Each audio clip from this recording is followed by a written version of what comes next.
ඇත්තද?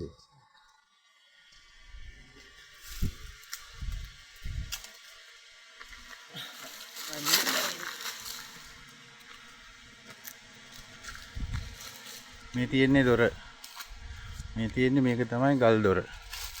අන්න ළඟටම. මේ කුස්තූරේ කට්ටිය කඩලා තියෙන්නේ. පේනවනේ. දෙපැත්තෙම කුළු ගහලා මේ ඇතුළට කඩලා මේ ගල කුළු ගහලා පළු කඩලා තියෙන්නේ. නැත්තම් මෙන්න මේ ලයින් එකට මෙහෙම අනි හතරස් දොරක් තිබුණේ නේ. තියෙන්නේ ලයින් එක. ඔය තමයි දොර. මේ දොර තමයි අරින්න ඕන. හැබැයි ඉතින් මේක ඇතුළට තියෙනවා අර පේනවනේ. ඇතුළට දැනට කඩලා තියෙනවා. කොහොම හරි අඩි 3ක් විතර. මම හිතන්නේ තව අඩියක් විතර කැඩෙන්න තියෙනවා.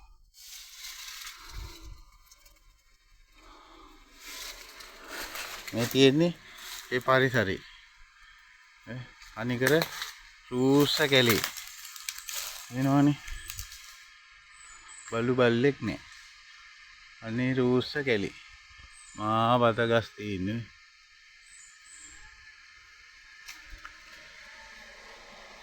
එනවද? මේ තියෙන්නේ කට්ටිය රින්ගන්න පාරවල් හොයලා තියෙන්නේ ඇතුළට යන්න වෙන පාරවල් හොයලා තියෙන්නේ හාරලා. හරිද? එතකොට මේ තියෙන්නේ ණය. ඕක තමයි ණය. එතන තියෙනවා තවත් කඩුවක වගේ මේකක් ඔය හලකුණක්. පැහැදිලිද? දැන් මේ කට්ටිය මේවා මේ උඩට පුම්බලා තිබිච්ච එක කටු මිටි වලින් කඩලා තියෙන්නේ ඇතුළට. ගහලා මේක කවුරු හරි මේ මෑතක සුද්ධ කරලා තියෙනවා. නැත්තම් ඔක මේ කොළ පාටට මේ වගේ දියසෙවල් බැඳිලා තිබුණේ. මේ ණය. ඔතන ඉඳලා මෙතෙන්ට එනකන් ඔය ණය.